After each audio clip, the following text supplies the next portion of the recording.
সবাই দেখতে পাচ্ছেন আজকে আমরা আসছি আমরা দুজনে ওসমান গনি সুজন কাকা সহ। আজকে আমি একটা বিষয়ে কথা বলবো, আপনারা অবশ্যই সকলেই শুনবেন।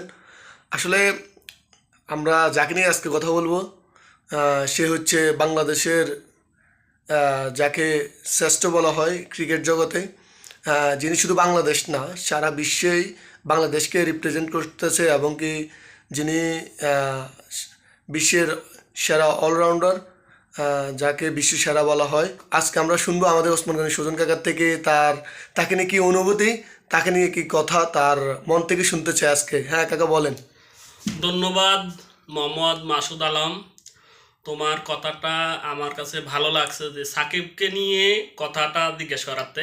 কারণ বাংলাদেশে সাকিব একজনই যাকে সারা বিশ্বের মানুষ চিনে এবং তার কারণেই বাংলাদেশ পরিচিতি লাভ পেয়েছে এবং তার কারণে বাংলাদেশের অনেক ম্যাচ জিতেছে এবং সেই বাংলাদেশের সবচেয়ে বড় একটা অলরাউন্ডার।